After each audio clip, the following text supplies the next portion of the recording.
옆에 있는 성도하고 인사합니다. 사랑합니다. 축복합니다. 어느 관광객들이 사슴농장에 놀러 갔습니다. 사슴농장에 놀러 갔는데 이 사슴을 기다리는 주인이 식사 시간이 되어서 사슴에게 밥을 주려고 막 종을 칩니다. 종을 치니까 사슴들이 막 몰려듭니다. 근데 먹이를 줄 듯 하더니 먹이를 안 주는 거예요. 그 사슴들 다 돌려보냅니다. 좀 있다가 다시 막 종을 치니까 사슴들이 배가 고팠는지 또 먹이를 먹으려고 다 몰려듭니다. 그러니까 이 주인이 또 먹이를 주지 않고 사슴 다 돌려보내는 거예요. 이렇게를 수차례를 합니다. 근데 관광객들이 그 모습을 보고 너무 이상한 거예요. 그래서 주인에게 물어봅니다. 왜 사슴에게 먹이를 주는 척 하면서 먹이통을 감춰버리고 먹이를 주지 않습니까? 이렇게 물어봤어요. 그러니까 주인이 이렇게 대답합니다. 사슴에게 약을 바짝 올려야 뿔이 잘 자랍니다. 그랬다는 거예요.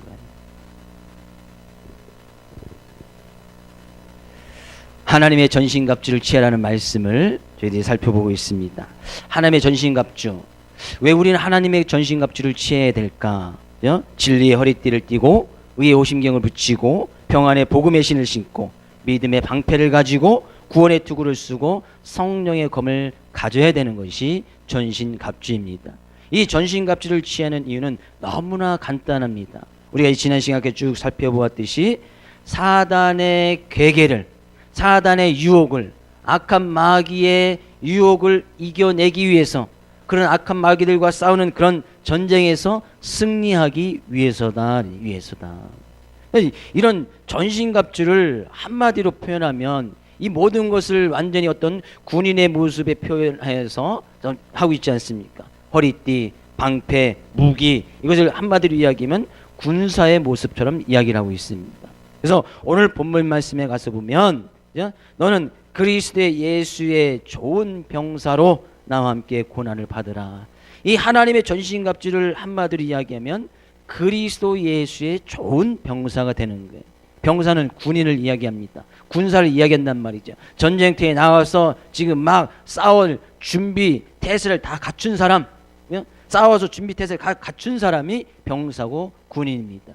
그런 모습으로 갖춰져 있을 때에 어떤 전쟁에 가서 딱 내놓든지 그 전쟁에서 나가서 싸울 수 있단 말이죠. 그렇게 전신갑주를 가지고 있어야 우리는 승리할 수 있다는 얘기예요. 저는 지난 시간까지 살펴본 말씀이 그 말씀 그대로, 또한 오늘 본 말씀을 주시는 귀한 말씀을 통해요 다시 한번 하나님의 뜻을 구별할 수 있고 그 가운데서 귀한 은혜를 나눌 수 있기를 주 이름으로 축복을 드립니다. 이런 병사는 가장 조심해야 될 것이 있습니다. 병사들에게 필요한 것이 있습니다. 오늘 1절 말씀 가서 볼까? 1절 말씀. 내 아들아, 그러므로 너는 그리스도 예수 안에 있는 은혜 가운데서 강하고, 이 병사는 강해야 된다는 거예요. 병사들이, 군사들이, 군인들이 병들어 있으면 전쟁터에 나갈 수가 없습니다. 마찬가지로 그리스도 예수의 병사는 병들어 있으면 나가서 싸울 수 없단 말이죠. 여기서 병들어 있는 것은 육체적인 병은 말하는 것은 아니겠지요. 물론 실제적으로 우리나라를 지키는 이 군인들은 병들면, 육체적으로 병이 들면 전쟁터에 내보내지 않습니다. 근본 내보내지 않습니다. 어떤 그것을 빨리 조치를 취해서 그 병을 낫게 하고 병들어 있는 것을 고쳐놔서 군인으로 내보내서 다시 전방에 보내든지 싸움터로 내보내든지 하지, 병들어 있으면 절대 내보내지 않는단 말이지요. 마찬가지로 그리스도 예수의 좋은 병사도 병들어 있으면 이 전쟁에 나갈 준비가 되어 있지 않는 것이고 그 전쟁에서 승리할 수 없단 말이에요. 그래서 이야기합니다. 그리스도 예수 안에 있는 은혜 가운데서 강하여져라. 사람들은 건강한 삶 다 누구나 소원하고 기대합니다. 건강한 삶 살기를 원하고 또한 육체적으로 강건하기를 또 기대하고 소망합니다. 저는 먼저 여러분의 축복된 말씀을 드립니다. 여러분의 삶이 다 건강해지고 육체도 강건할 수 있기를 주 이름으로 축복을 드립니다. 그러나 그리스도 예수의 좋은 병사는 육체적인 건강보다도 더 생각해야 될 것이 있는데 그건 바로 영적인 건강이라는 거예요. 영적인 건강. 영적으로 병들어 있으면 안 된다는 것이죠. 육체적으로 병든 것보다 영적으로 병들어 있으면, 이 영적으로 병들어 있으면 나가서 싸울 수도 없고 사단의 계기를 물리칠 힘도 없고 나가자마자 무조건 실패하고 패배하는 것이 영적으로 병든 사람의 모습이다는 얘기예요. 저는 무엇보다도 여러분의 삶의 모습이 영적으로 강건할 수 있기를 주 이름으로 축복을 드립니다. 그럼 영적으로 강건하게 있으면 어떻게 되느냐? 여기 이 바울 사도가 디모데, 자기의 어떤 영적인 아들이었던 이 디모데에게 편지를 쓰면서 권면하기를, 너는 그리스도 예수 안에 있는 은혜 가운데서 강하여져라. 그러면 영적으로 그리스도 예수의 좋은 병사가 강하여지고 건강하기 위해서는 그리스도 예수 안에 있어야 된다는 거예요. 그리스도 예수 안에 있어야지 강건할 수 있지, 그리스도 예수 밖에 있으면 강건할 수가 없다는 거예요. 그리스도 예수 안에 있다는 것은 늘 그리스도와 연합하는 것을 의미하고, 그리스도 예수 안에 있다는 것은 주님께서 주신 그 말씀을 붙들고 그 말씀에 따라가는 삶의 모습을 이야기합니다. 그것이 그리스도 예수 안에 있는 거예요. 내가 주님 안에 있다, 내가 주님의 말씀 안에 있다, 그럼 그 말씀 붙들고 살아가는 것이 주님 안에 있다는 뜻입니다. 근데 우리는 이 주님의 말씀 안에 있을 때에, 주님 안에 있을 때에 강건할 수 있다, 건강할 수 있다는 거예요. 주님께서 뭐라고 말씀하십니까? 주님께서 말씀하시는 그 안에 있을 때, 주님께서 행하라, 행하지 말라, 주님께서 분명히 말씀하시지요. 근데 성경에서 행하라 하는 것 안에 있을 때 우리는 영육간에 강건해질 수 있다는 거예요. 성경이 먹어라, 먹지 말아야 될 것을 분명히 이야기하고 있습니다. 근데 성경에서 말하는 그 먹을 것만 잘 구별해서 먹는다면 사람은 영육간에 강건해질 수 있다는 거예요. 세상 사람들이 이야기하죠. 성경에서 먹지 말라는 것 먹으라고 이야기합니다. 훔친 사과가 더 맛있다고 이야기를 하죠. 훔쳐먹는 사과가 훨씬 더 달콤하고 맛있다고 유혹을 합니다. 훔쳐먹는 사과는 탈라고 건강해질 수가 없습니다. 술, 성경에 분명히 먹지도 말고 쳐다보지도 말라고 했습니다. 근데 술 많이 먹으면 육체적으로 병 날 뿐만 아니라 영적인 문제도 반드시 문제가 온단 말이죠. 그러니까 성경은 아예 먹지도 말고 쳐다보지도 말라고 이야기를 하고 있다는 거예요.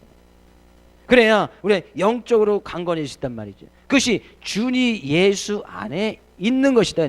주 예수 안에 있는 것이다. 그래 우리가 강건해질 수 있는데, 그렇게 강건해지는 것도 주님의 은혜가 아니면 불가능하다. 그래서 1절 말씀에서는 그리스도 예수 안에 있는 은혜 가운데서 강하여지고, 내가 예수 그리스도 안에 주 말씀 안에 늘 있어서 나갈 때에 주님께서 그 안에 있는 우리들의 삶의 모습을 보고 은혜를 부어주시고 우리가 영육간에 강건함을 얻을 수 있다는 거예요.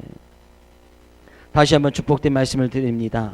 주님의 말씀 안에 늘 거할 수 있기를 주 이름으로 축복을 드립니다. 그것이 주님의 가장 큰 은혜라는 거예요. 내가 영육간에 강건함을 얻을 수 있다. 주님께서 그렇게 은혜를 베풀어 주셨기 때문에 우리가 그 은혜 때문에 오늘도 살아갈 수 있고, 그 은혜 때문에 우리가 강건함으로 주님 앞에 나와서 예배도 드릴 수 있다는 얘기예요.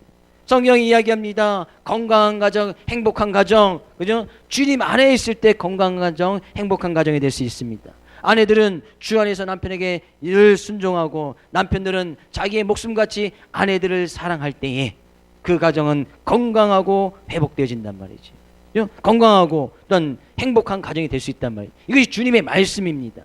주님께서 그렇게 말씀하셨기 때문에 남편들은 아내를 자기 목숨같이 죽도록 사랑을 하고, 아내는 주 안에서 남편에게 죽도록 순종을 하면, 이것이 주님의 말씀이기 때문에 그런 주님의 말씀 안에 있을 때 그 가정은 건강한 가정, 행복한 가정이 될 수 있단 말이에요. 저는 여러분의 가정이 또한 주님 안에 있어서 건강한 가정, 행복한 가정 될 수 있기를 주 이름으로 축복을 드립니다. 주님 안에 있다는 것이 얼마나 중요한지 모릅니다. 주님의 말씀의 테두리 안에 있는 것이 얼마나 중요한지 모릅니다. 어떻게 보면 주님의 말씀 안에 있는 것이 우리의 삶을 제약하고 우리의 자유를, 내가 내 마음대로 하고 싶은데 우리의 자유를 좀 억제시키는 것이 아니냐라는 그런 생각도 들 수가 있습니다. 그러나 참 자유와 참 진리는 주님의 말씀 안에 있을 때, 왜? 그 진리와 자유는 예수 그리스도를 통해서 오기 때문이죠. 그래서 예수님께서는 자기 자신을 내가 곧 길이요 진리요 생명이다, 나로 말미암아서 참 자유를 얻을 수 있을 것이라고 주님께서 그렇게 말씀하신 거예요. 그 말씀이 여러분 삶 가운데 큰 힘이 되어지고 능력이 되어지고 주님 안에 있으면서 참 건강과 참 진리와 참 생명이 있기를 주의 이름으로 축복을 드립니다. 옆에 있는 성도에게 인사합니다. 우리 주 안에서 강건해집시다. 그것이 주님의 은혜예요. 내가 주님 안에서 오늘도 강건하게 주님 앞에 나서 예배를 드리고 주님을 찬양할 수 있다는 거, 그보다 더 놀라운 은혜가 어디 있습니까? 어젯밤에도 우리나라만 따져도 수십 명이 하나님의 부르심을 받아서 하나님 앞으로 갔습니다.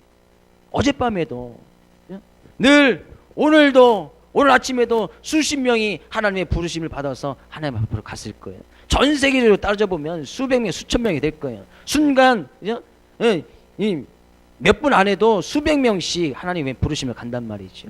내가 오늘도 살아 있을 수 있다. 내가 오늘도 살아 숨쉰다. 내가 그래도 주님께서 주신 은혜를 말미암아 하나님을 찬양하고 하나님을 예배할 수 있다. 그것이 주님의 은혜고 그 은혜 감사함으로 나갈 수 있는 것은 특별히 주님께서 오늘도 우리에게 크신 은혜를 베풀어 주셨기 때문이다는 얘기예요. 우리는 그래서 늘 주님이 주신 힘으로 살아가고 주님이 주신 능력으로 살아가고 주님께서 베푸신 그 은혜를 주심으로 살아갈 수 있음을 늘 고백해야 됩니다. 그래서 우리는 주님이 없이는 살아갈 수 없음을, 나의 삶 가운데 힘이 좀 떨어진 것 같으면 주님께 그 힘을 구하고, 나의 삶 가운데 좀 은혜가 떨어진 것 같으면 또 주님 앞에 나서 그런 은혜를 구하고 나갈 때에 주님께서는 그렇게 구하는 자에게 계속해서 주시고 채워 넘치도록 주신다고 했으니 우리는 그런 주님 앞에 늘 나와서 고백하고 구해야 될 줄로 믿습니다. 우리는 이런 힘을 받지 않으면 살아갈 수 없는 겁니다. 어떻게 보면 이 주일날 하나님께 예배드리는 이 예배 시간은 내가 세상에 나가서 살아갈 수 있는 그 힘을 충전하는 시간이 바로 이 예배 시간입니다. 그래서 일주일의 가장 첫날이 주일로부터 시작이 되어집니다. 그래서 주일날 힘을 망창 받고 우리의 힘 가운데 배터리를 완전 100% 충전하여서 세상에 나가서 그 힘을 막 발휘하면서 살아가는 거예요. 그러다 보면 중간쯤 가다 보면 힘이 약간 소진되죠. 그럼 다시 주임에 나와서 수요일날 나와서 또 충전하고 재충전하고 또 금요일날 나와서 기도로 또 충전해서 또 살아가고, 그래서 주일날 또 힘을 받고, 그래서 세상에 나가서 제대로 된 힘을 발휘하면서 살아갈 수 있다는 거예요. 온전한 그리스도의 모습으로 그리스도의 영향력을 발휘하면서 살아갈 수 있단 말이죠. 왜 믿는 사람들이 세상에 나가서 힘이 없습니까? 왜 믿는 사람들이 세상에 나가서 제대로 된 영향력을 발휘하지 못합니까? 힘을 받지 못하기 때문이에요. 주님이 주신 힘으로 살아가지 않고 자기 힘과 자기 능력과 내 생각과 내 뜻을 가지려고 살아가는 그런 부분들이 있기 때문에 그 부분에서는 늘 힘이 들고 낙망하고 넘어질 수밖에 없단 말이죠. 저는 오늘 이 시간 여러분 영적인 힘이 이 예배 시간을 통하여 말씀을 통하여 100% 충전되어질 수 있기를 주님으로 축복을 드립니다. 예배를 마치고 나서도 내가 100% 충전이 안 됐다, 그러면 남아서 더 말씀 붙들고 기도하고 오후 예배 시간에도 드리고 오후 예배 시간에도 충전이 안 됐다, 또 남아서 100% 충전을 해야 세상에 나가서 승리할 수 있단 말이에요. 이사야서 40장 29절 31절 가서 볼까요? 이사야서 40장 29절 31절입니다. 함께 읽어보겠습니다.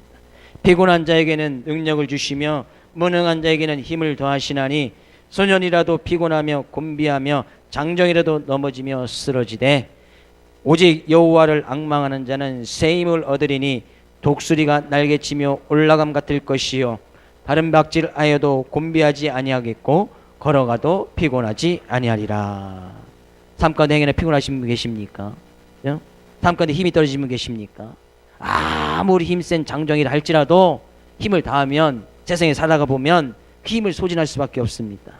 오직 여호와를 앙망하는 자, 오직 여호와를 앙망하고 여호와께 예배를 드리고 나가는 자, 그 하나님을 두려워해서 그 하나님 앞에 늘 겸허히 나가는 자는 하나님께서 피곤한다 할지라도 능력을 주시고 힘을 주시고 채워주시겠다는 거예요. 독수리가 날개쳐 올라가듯이 전혀 피곤해하지 아니하고 다른 박질하여도 곤비하지 아니하도록 주님께서 늘 힘을 주시고 채워주시겠다는 거예요. 오늘 이 시간 그런 은혜가 있기를 주의 이름으로 축복을 드립니다. 옆에 있는 성도에게 인사합니다. 우리 영적인 힘을 100% 충전합시다. 이 충전하려면 이 힘의 근원인 전기에서 어떤 배터리를 내 충전하려면 전기에 갖다 꽂아야 이 배터리가 충전이 되어집니다. 그렇다는 것은 우리가 지금 주님의 힘을 충전하려면 이 힘의 근원인 주님의 말씀 가운데 내 코드를 갖다 꽂아야, 주님 앞에 그것을 갖다 꽂아야 힘이 충전이 되어진단 말이죠. 다른 것에 갖다 꽂으면 절대 힘이 충전이 안 됩니다. 근데 사람들은 다른 곳에 갖다 꽂아도 힘이 생기고 충전이 될 것으로 생각을 합니다. 그래서 보통 사람들은 어디에 갖다 꽂습니까? 그 코드를 돈에 갖다 꽂고, 재물에 갖다 꽂고, 친구 관계에 갖다 꽂고, 인간적인 어떤 권리에 갖다 꽂아 놓습니다. 왜? 거기도 분명히 힘이 있고 능력이 있거든요. 돈에 능력이 있습니까? 없습니까? 돈에 능력이 있습니다. 권력에 힘이 있습니까? 없습니까? 권력에도 힘이 있습니다. 인간관계 잘 해보십시오. 인간관계에 힘이 있습니까? 없습니까? 힘이 있어요. 내가 나를 잘 아는 사람 우리나라에 한 500만 명만 만들어 놓으면 그 사람 대통령 되겠지요. 그렇죠. 그만큼 힘이 있단 말이에요. 근데 저는 대통령이 될 수 없어요. 저를 아는 사람이 500만 명이 안 돼요. 50만 명도 안 되고 5만 명 된다고 5천 명도 안 되고 우리 교회 성도들은 한 100명 정도밖에 되지 않는 것 같아요. 그래서 저는 대통령 하지 않습니다. 나가야 분명히 떨어질 걸 뻔하기 때문에. 거기에 갖다 꽂아도 사람들이 힘이 있다고 생각해서 갖다 코드를 꽂는 겁니다. 왜? 그게 충전이 되니까, 힘이 있다고 믿으니까 분명히 거기 꽂으면 힘이 생깁니다. 돈 많아 보십시오. 힘이 왜 안 생깁니까? 힘이 생깁니다. 권력이 많아 보십시오. 내 권력이 이만큼 올라갔다고 생각해 보십시오. 근데 분명히 힘이 있단 말이죠. 그러나 그 힘이 우리의 영적인 부분, 삶의 모든 부분을 채워주지는 못한다는 얘기예요. 잠시 동안은 활용할 수 있겠지요. 잠시 동안은 그 능력을 사용할 수 있겠으나 그 힘을 통하여서 우리가 진정한 힘을 발휘해서 사용하지는 못한다는 얘기예요. 힘의 근원은 하나님께 있습니다. 우리의 영적인 힘의 근원은 여호와를 앙망하는 것에 있습니다. 우리의 힘의 근원은 하나님을 우러러 두려워하고, 우리의 힘의 근원은 그 하나님의 말씀 붙들고 나가는 거기에 있단 말이죠. 그래서 우리의 힘의 근원 대신 하나님께 여러분의 코드를 꽂으시고 주의 말씀 앞에 주 안에, 그래서 주님 안에 있을 때 강건해지는 것처럼 주 안에 늘 거하며 살아갈 수 있기를 주의 이름으로 축복을 드립니다. 우리는 왜 이 영적으로 강건해야 됩니까? 너무나 간단합니다. 이 세상을 우리의 삶을 살아가면서 영적인 전쟁이라고 이야기합니다. 사단의 계기에서 승리해서 싸워서 이기기 위함입니다. 병들어 있고 힘들어하면 절대 나가서 승리할 수가 없고 싸울 수도 없습니다. 우리는 이런 싸움에서, 영적인 싸움에서 이겨야 되고, 그런 영적인 싸움에서 이기기 위해서는 반드시 주님이 주신 힘을 입고 나갈 때에 그 싸움권에서 승리할 수 있다는 얘기예요. 우리는 오늘도 영적인 싸움에서 승리하고 나왔습니다. 어떻게 보면 주일날 주님 앞에 나와서 예배 드리는 것이 쉬운 것 같지만 쉽지 않단 말이죠. 주일날 예배 오기 전에도 많은 고민하신 분들이 계실 거예요. 가서 예배를 드려야 되나 말아야 되나, 어디 약속도 있고 가야 되는데. 그러나 그 유혹은 뭐예요? 그 유혹은 하나님을 믿지 않냐, 하나님께 예배 드리지 않냐도 살아갈 수 있다는 사단의 유혹 아닙니까? 근데 그 유혹을 뚫고 나왔단 말이죠. 그 싸움, 최소한 주일날 나와서 예배 드리는 그 싸움에서는 승리한 거예요. 그러나 사단은 내가 이 싸움에 졌기 때문에 사단이 금방 포기하느냐? 그렇지 않습니다. 예배 드리고 나가는 그 순간부터 또 유혹을 합니다. 미혹을 합니다. 계속해서 넘어지도록 하고, 계속해서 끌어내리려고 하고, 하나님의 자녀답게 살지 못하도록 항상 유혹하고 미혹한다는 거죠. 그럼 우리는 예배를 드리고 성전 밖에만 나가도 금세 그런 유혹과 미혹이 느껴오는 것을 반드시 느낄 거예요. 근데 그런 싸움에서 늘 승리하기 위해서는 강건하고 힘이 있어야 된다는 얘기예요. 그런 군사의 삶의 모습이 되어져야 된다는 거예요. 그런 군사의 삶의 모습은, 이런 군사의 삶의 모습은, 이 군사는 아무나 되는 것이 아닙니다. 어린아이가 군대에 갈 수 있습니까? 어린아이는 우리나라에서 군대에 받아주지 않습니다. 최소한 19살, 만으로 19살 이상 돼야 군대에 지원할 수 있고 군인으로서 받아줍니다. 최소한 그때쯤은 돼야 어떤 체력적인 것이나 어떤 훈련을 이겨낼 수 있는 그 정도의 어떤 삶을 살아왔다고 생각하기 때문에 19살 이상 돼야 군대를 받아둔단 말이죠. 그 밑에는 아무리 가고 싶어도 절대 받아주지 않습니다. 뭐 잠시 병영 훈련 이런 것은 3박 4일 이런 걸 받아줄 수 모르나 군대 정식으로 공식으로 입대할 수는 없단 말이죠. 마찬가지로 우리가 그리스도 예수의 좋은 병사가 되기 위해서는 믿음이 자라나야 되고 장성한 그리스도인이 되어야 되고 체력적으로나 영적인 것에서도 어느 정도 든든하고 건강한 사람이 돼 있어야, 건강한 영적인 믿음을 유지해 줄 수 있어야 그리스도 예수의 좋은 병사로 나가서 군인의 모습을 다할 수 있다는 거예요. 그래서 우리는 믿음이 계속 자라나야 됩니다. 하나님께서 병사로 부름을 받아서 그 병사로 쓰임 받기 위해서 계속해서 우리는 자라나야 되고 성장해야 됩니다. 그런 병사의 특징이 있습니다. 그리고 병사의 특징 2절 말씀 가서 볼까요? 2절 말씀. 또 내가 많은 증인 앞에서 내게 들은 바를 충성된 사람들에게 부탁하라. 그들이 또 다른 사람들을 가르칠 수 있으리라. 이 병사의 특징은 충성된 사람들이다 이야기하고 있습니다. 물론 이건 바울 사도가 디모데에게 얘기하면서 너희가 이렇게 믿음의 성장 주 안에 있으면서 강화해져서 충성된 사람들을 병사로 세우라는 거예요.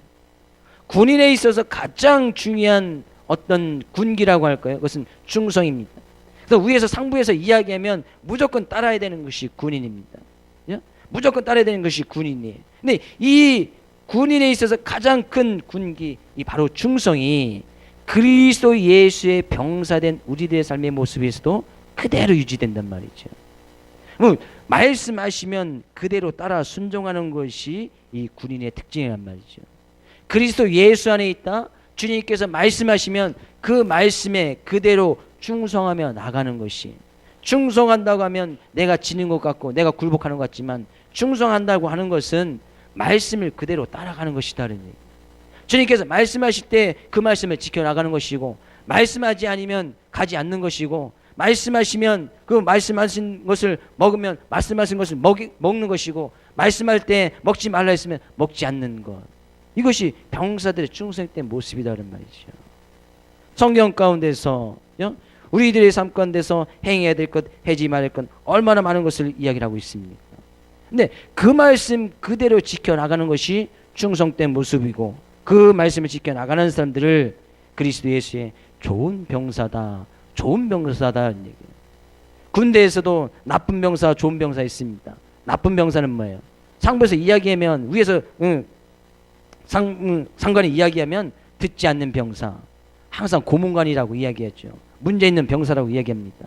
그런 병사들은 다루기가 너무나 힘든 거예요.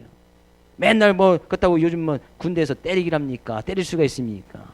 맨날 갖다 영창에 집어넣을 수도 없고, 말 안 듣는 병사는 군대에서 군인으로서 자질이 없는 겁니다.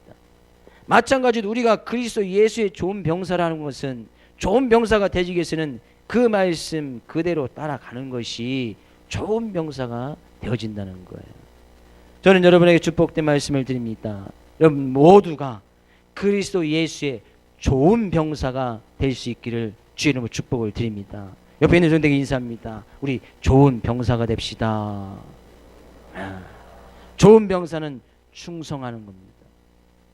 주님의 말씀 앞에 그대로 충성하는 것이다는 얘기예요. 주님의 말씀을 그대로 부여잡고 나의 삶 가운데 그 말씀을 지켜 행하기에 힘써 나가는 것이 군인의 삶의 모습이다는 얘기예요. 또 그런 군인의 모습에 그런 충성되이 나가는 사람들은 그 병사를 부른 사람들을 기쁘게 할 수 있다 이야기하고 있습니다. 4절 말씀 가서 볼까요? 4절 말씀. 병사로 복무하는 자는 자기 생활에 얽매이는 자가 하나도 없나니 이는 병사로 모집한 자를 기쁘게 하려 함이라. 군사의 삶, 병사의 삶 두 번째 특징은, 첫 번째는 충성하는 것이고, 두 번째는 자기 생활에 얽매이지 아니하는 것이다는 얘기예요. 자기가 하고 싶은 대로 다 하는 것이 아니다는 얘기죠. 우리나라 군인도 마찬가지입니다. 군인들이 자기 하고 싶은 대로 다 할 수 있습니까? 자기가 자고 싶으면 다 자고, 먹고 싶은 거 있으면 아무나 다 먹을 수 있습니까? 저희 집사님들도 군인이 계신 분 계시지만 절대 그렇게 할 수가 없습니다. 군대는 정해진 시간에 자야 되고, 먹는 시간에 딱 먹어야 되고, 군대에서 주는 것만 먹어야 되고, 다른 것은 절대 먹을 수가 없습니다. 물론 뭐 PX에 가서 또 여유가 있으면 뭐 그것도 PX 안에서 허용된 것만 먹을 수 있겠지. 절대 군인들은 자기의 생활이 없습니다. 자기의 생활이 없단 말이죠. 뭐 자유시간에 자기가 하고 싶은 건 있겠지만 그 자유시간도 정해진 그 자유시간 그 안에서만 자유시간을 누려야 되지, 그것도 내가 또 자유하고 싶다고 마음대로 군대 밖을 나가거나 할 수가 없단 말이죠. 그것이 군인의 특징입니다. 그러면 그리스도 예수의 좋은 병사는 자기 생활에 얽매이지 아니한다. 자기가 먹고 싶은 것이 있어도 말씀 가운데 먹지 말라 이야기했으면 먹지 않는 것이다는 얘기예요. 내가 막 하고 싶은 것이 있는데 흠친 새가 더 맛있다고 해서 흠친 사과를 먹으려고 하는데 성경 가운데 흠치지도 말고 남의 것이 더 좋아 보인다 것을 가져오지도 말고 도둑질 하지도 말라고 했으니, 성경에 말씀하신 대로 내가 하고 싶은다 할지라도 하지 않는 것, 자기 생활에 얽매이지 않는 것이단 말이죠. 내가 시간을 막 쓰고 싶은데 함부로 내 시간을 막 쓰지 않습니다. 예배 시간을 더 소중히 생각하고 주님 만난 것을 더 소중히 생각하여서 그 시간을 먼저 드리고 나서 나머지 시간을 내가 활용합니다. 우리가 재물을 쓰는 것도 마찬가지입니다. 내가 번 거 내 마음대로 다 쓸 수도 있다고 생각되지만 하나님께 먼저 드릴 것은 드리고 나서 나머지 것도 하나님께 다 주셨으니 그것을 가지고 그 나머지 거는 또 자유롭게 쓰라고 했으니까 우리는 그 나머지 것을 가지고 자유롭게 쓰면 된단 말이죠. 그리스도 예수의 좋은 봉사는 자기 생활에 얽매이지 않는 것이다. 자기 생활이 먼저 우선시 되는 것이 아니라 주님께서 말씀하신 그 생활이, 주님께서 말씀하신 그 말씀이 먼저 우선순위가 되어져 있다는 얘기죠. 그래서 성경 가운데 이런 말씀이 있습니다. 너희가 먹든지 마시든지 무엇을 하든지 다 하나님의 영광을 위해서 하라. 하나님의 영광을 위해서 하라는 것은 먹든지 마시든지 무엇을 하든지 말씀에 근거하여서 내가 이것을 먹는 것이 하나님께 영광을 돌리는가? 내가 이것을 마시는 것이 하나님께 영광을 돌리는 일인가? 내가 지금 이것을 행하는 것이 하나님께 과연 영광을 돌리는 일인가 생각하고 거기에 먼저 우선순위를 두라고 말씀하고 있습니다. 그것이 군인들의 특징이라는 거예요. 그러면 좋은 병사가 아닌 병사는 자기 생활에 얽매이겠지요. 자기가 항상 중심이 되어 있고 자기 멋대로 살아가고 자기가 하고 싶은 건 자기 마음대로 다 하고 자기가 먹고 싶은 건 자기 마음대로 다 먹는 사람들은 그리스도 예수의 좋은 병사가 될 수 없다는. 그러면 영적인 싸움에서 승리할 수도 없고, 그러면 전쟁에 나가서 반드시 패배하고 언젠가는 그것을 통해서 울며 통곡하는 날이 있을 것이다는 얘기예요. 저는 여러분에게 축복된 말씀을 드립니다. 병사로 복무하는 자는 자기 생활에 얽매이지 않듯이 하나님의 영광이 여러분 삶 가운데 가장 우선순위가 되어질 수 있기를 주의 이름으로 축복을 드립니다. 어떻게 보면 그것이 주님 앞에 충성된 삶의 모습이겠지요. 잠언서에 가서 보니까 이런 말씀이 있습니다. 아주 비유를 잘 해놓은 말씀이 있는데 잠언서 25장 13절 말씀 가서 볼까요? 충성된 사자는 그를 보낸 이에게 마치 추수하는 날의 얼음 냉수 같아서 능히 그 주인의 마음을 시원케 하느니라. 딱 다가오지요. 추수하는 날 땀 막 삐질삐질 흘리면서 추수하는 일에 갑자기 이제 또 주인이 가서 얼음 냉수 한 거 딱 갖다 주는 거예요. 어떤 사람이? 충성된 사람이 주의 말씀 붙들고 주의 말씀을 지켜 힘써 나가서 자기 사생활에 얽매이지 아니하고 주님을 기뻐하는 일에 힘써 나가는 사람, 그 말씀 붙들고 나가는 사람, 하나님 보시기에도 추수하는 날에 얼음 냉수 같다네요. 추수하는 날에. 저는 여러분의 삶의 모습이 정말 추수하는 날에 얼음 냉수 같이 충성되이 주님 앞에 나갈 수 있는 그리스도의 예수의 좋은 병사가 될 수 있기를 주의 이름으로 축복을 드립니다. 그래서 병사된 우리의 삶의 모습은 오직 충성이고 나의 사생활에 얽매이지 않는 것이다. 또 마지막으로 이 군인들의 특징은 이야기하고 있습니다. 이는 병사로 모집한 자를 기쁘게 하려 함이라. 자기 사생활에 얽매이지 아니할 뿐만 아니라 나를 병사로 불러준 사람, 병사로 모집한 자를 기쁘게 하는 것이 그리스도 예수의 좋은 병사다는 얘기예요. 우리를 택해서 불러주신 분, 우리를 하나님의 자녀로 불러주신 분, 그분을 기쁘게 하는 것이 병사의 모습이라는 얘기예요. 여러분을 택하여서 불러주셔서 하나님의 자녀로 받아주신 분이 누구십니까? 우리의 죄악 가운데 죽을 수밖에 없고 사단의 자녀, 마귀의 자녀로 살아갈 수밖에 없는 우리를 그 모든 것을 용서해 주시고 하나님의 자녀로 인정해 주신 분이 누구십니까? 그 하나님, 그 예수 그리스도를 기쁘게 하는 것이 병사들의 특징이다 하는 얘기예요. 병사들의 삶의 모습이라는 거예요. 곧 나의 죄를 위해서 십자가를 지시고 나를 하나님의 자녀로 양자로 삼아주실 뿐만 아니라 우리의 삶 가운데 또 하나님의 자녀가 받은 그 상속권까지도 우리에게 허락하여 주신 그런 주님의 은혜, 그런 주님을 기쁘게 하는 것이 좋은 병사로서 살아가는 삶의 모습이다 하는 얘기예요. 성경 가운데 말씀하고 있습니다. 우리가 그 말씀 앞에 좋은 병사로 서기 위해서는 늘 주님 앞에 말씀 앞에 충성되이 나가고 자기 생활에 얽매이지 아니하고 우리를 불러주신 주님을 늘 기쁘게 하는 것. 성경은 한마디로 그것을 믿음이 없이는 기쁘시게 하지 못하나니, 그래서 우리는 믿음이라고 이야기를 하고 있습니다. 나를 불러주신 것, 그것을 믿는 겁니다.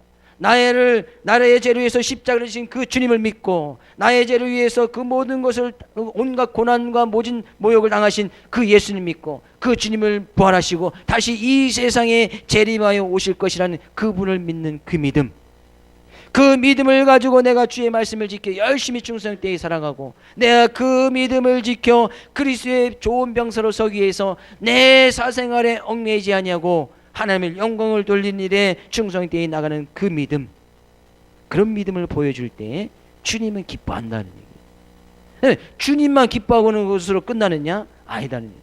우리가 주님을 기쁘게 하면 주님께서도 우리에게 동일하게 기쁨을 주시겠다고 이야기를 하고 있습니다. 요한복음 16장 24절 말씀 가서 볼까요? 요한복음 16장 24절. 지금까지는 너희가 내 이름으로 아무것도 구하지 아니하였으나 구하라 그리하면 받으리니 너희 기쁨이 충만하리라. 우리의 삶 가운데 기쁨이 충만할 수 있도록 해주시겠다는 거예요. 어떻게 할 때? 그 믿음을 부여잡고 그 예수님을 믿는 믿음으로 예수님 앞에 기도하고 나갈 때 주님 앞에 구하는 모든 것을 우리에게 주심으로 인해서 내가 구하는 것을 하나님께서 다 주신단 말이에요. 주님께서 다 주신단 말이에요. 그보다 더 큰 기쁨이 어디 있겠습니까? 그러면서 우리 삶 가운데 기쁨이 충만하도록 하시겠다는 얘기예요. 저는 여러분 삶 가운데 주님이 주신 기쁨이 충만할 수 있기를 주 이름으로 축복을 드립니다. 이번에 가정 가운데도 이 교회 가운데도 주님이 주신 이 기쁨으로 충만되이 나갈 때 우리는 올바른 그리스도의 모습으로 그리스도인의 가정의 모습으로 이 교회의 모습을 통하여서 많은 지역 지민들에게 제대로 된 힘과 능력을 발휘할 수 있고 우리를 유혹하는 사단의 많은 유혹과 미혹 속에서도 반드시 승리하면서 살아갈 수 있다는 사실입니다. 우리는 오늘 이 본 말씀을 통하여서 늘 그리스도 안에 있기를 힘써 나가는 귀한 여러분들이 되어지기를 원합니다. 그리스도에 안에 있었다는 것은 그 예수 그리스도 있는 그 믿음 가운데서 늘 살아가는 것을 이야기합니다. 행여나 우리의 삶 가운데 자기 생활보다도 더 주님을 우선시하고 하나님께 영광 돌리는 것을 우선시하여서 우리를 불러주신 우리의 죄를 다 감당하신 주님을 늘 기쁘게 함으로 이 시간도 주님이 주신 힘과 능력으로 여러분의 삶의 모습이 영적인 힘이 100% 충전되어져서 이번 한 주간도 그 힘을 발휘하고 올바른 그리스도의 모습으로 승리하며 살아갈 수 있기를 주의 이름으로 축복을 드립니다.